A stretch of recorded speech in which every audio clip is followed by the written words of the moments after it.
How much of your energy is spent holding on to things that were never meant to be held? Think about it.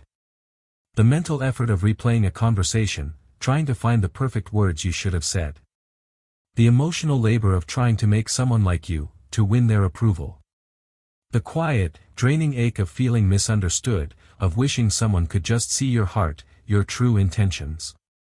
This effort is a form of resistance. It's the energy of pushing against a locked door. It's the strain of trying to hold the ocean in your hands. We do this because we believe that if we just try hard enough, we can control it. We can manage their perception of us. We can secure our place. But have you ever felt the profound exhaustion that comes from this fight? That quiet surrender when you realize you have no energy left to convince, to explain, to defend? What if that moment of exhaustion isn't a failure? What if it's a doorway? A doorway to a peace so deep and so liberating, it changes the very way you walk through the world. I want to share a concept that has been a quiet revolution in my own life. It comes from the work of Mel Robbins, and while you might find it in her audiobooks and podcasts, it's less of a book and more of a mantra. A philosophy distilled into two simple, earth-shattering words, the let them theory. It is, in its essence, a modern interpretation of ancient wisdom. You can feel the echoes of Stoicism in its acceptance of what we cannot change, and the spirit of Taoism in its call to stop resisting the natural flow of life. The let them theory addresses one of the most painful, universal sources of human suffering, the friction between our own inner truth and the outer world's perception of us. It's a direct response to the anxiety of our hyperconnected age, where we are more visible, and therefore more vulnerable to judgment, than ever before. It is a permission slip to stop participating in battles that cannot be won. So, let's unpack this. What does it truly mean to let them? Let's sit with the layers of this idea. First, let them misunderstand you. This is often the hardest part. As caring, empathetic people, we want to be seen accurately. When someone misinterprets our actions or questions our character, the instinct is to rush in with evidence, with explanations, with proof.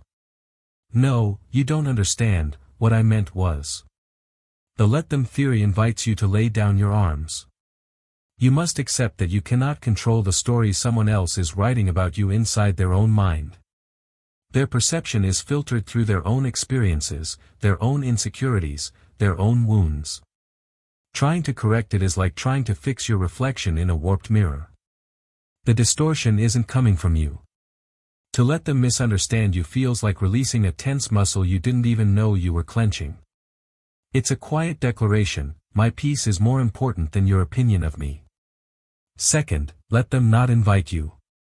Oh, the sting of exclusion. Seeing the photos from the party you weren't invited to. Hearing about the project you weren't asked to join.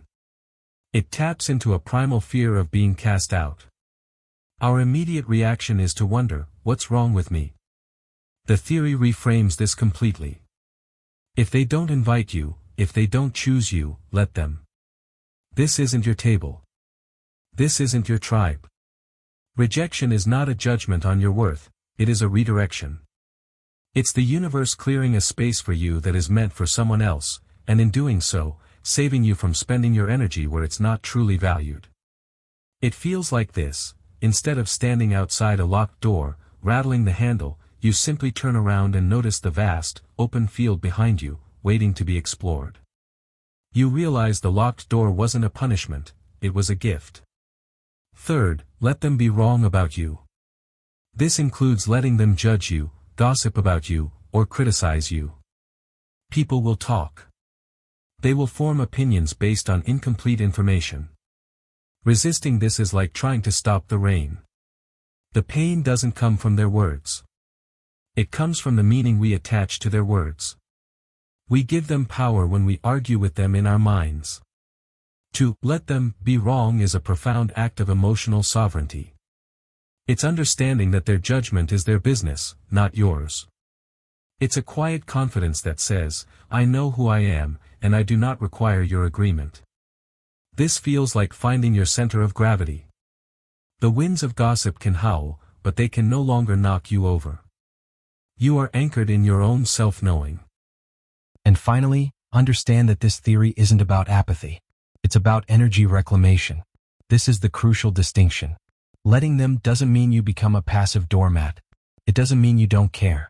It means you care so much about your own life, your own peace, and your own purpose, that you refuse to waste your precious energy on things you cannot change. Think of your energy like a finite amount of water. Every single drop you pour into worrying about someone's opinion is a drop you cannot use to water your own garden, to nurture your creativity, your relationships, your health, your joy. Letting them is the most strategic and loving decision you can make. You are redirecting your life force from the barren ground of their drama to the fertile soil of your own becoming. I learned this theory not from a book, but from life. I once had a friendship that I cherished, but it became a source of constant, low-grade anxiety for me. I felt I was always being subtly tested and frequently misunderstood. I found myself obsessively choosing my words, sending long, clarifying text messages, trying to engineer a sense of safety and approval that never quite arrived. I was pouring so much of myself into this chalice that seemed to have a hole in the bottom. The setup was my deep desire for this friendship to work. The tension was my relentless, exhausting effort to manage her perception of me. It wasn't working because my worth in her eyes was a moving target I could never hit. The realization came during one particularly painful misunderstanding. I felt that familiar hot surge of injustice, my fingers hovering over my phone, ready to type out another long defense. And then, a wave of profound weariness washed over me, and a quiet voice inside said, "What if you just let her be wrong about you?" I put the phone down. I took a breath. And in that moment of non-action, something shifted. It was terrifying for a second, and then it was liberating. The world didn't end. I didn't crumble. I just felt quiet. The aftermath was a slow, deliberate withdrawal of my energy. The friendship eventually faded, not with a bang, but with the silence of my own reclaimed peace. I had finally dropped the rope. But here is where the theory turns from an interpersonal tool into a spiritual practice. This is the twist that deepens everything. After you get good at letting them be, you realize the final boss has been you all along. The ultimate application of this theory is to turn it inward. You have to let yourself be. Let yourself be messy. Let yourself be imperfect. Let yourself make mistakes. Let yourself be in a bad mood some days. Let yourself not know the answer. Let yourself change your mind. Let yourself rest even when you think you should be productive. Let yourself be disliked by some people. We spend so much time trying to manage our own self-perception, to live up to an impossible internal standard. We are often our own harshest critic. The real freedom comes when you apply that same compassionate detachment to yourself. The mantra isn't just about them. The full prayer is, "I let them so that I can finally free me." How do we weave this into the fabric of our days? It starts with small moments of conscious choice. 1. The next time you get a work email that feels critical or a text message that triggers you, your instinct will be to defend and explain immediately. Pause. Take a breath. Say, "Let them," under your breath. Give yourself an hour before you respond, if you respond at all. Notice how the emotional charge softens with time. 2. If you see people you know gathering without you on social media, feel the initial pang. Acknowledge it. Then gently tell yourself, "I let them. This space and time is now mine." Then close the app and use that reclaimed 5 minutes to do something kind for yourself. Make tea, stretch, look out a window. 3. Identify one person or situation in your life that you are pouring energy into with little return. This week, make a conscious decision to stop trying to force an outcome. Don't push. Don't over-explain. Just let them. Observe the energy that flows back to you. The let them theory isn't a cold dismissal of others. It's a warm embrace of yourself. It's the radical understanding that your primary responsibility is the stewardship of your own energy and peace. You cannot control the weather, but you can build a shelter. You cannot control the ocean, but you can learn to sail.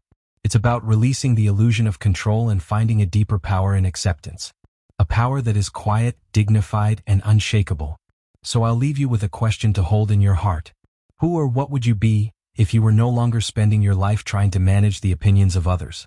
If this message resonated, it's because a part of your soul is ready for this freedom. You can subscribe if you'd like to continue these reflections with me. But more importantly, take this with you. Let these 2 words be your anchor in the storms of life. Let them. And watch yourself become free.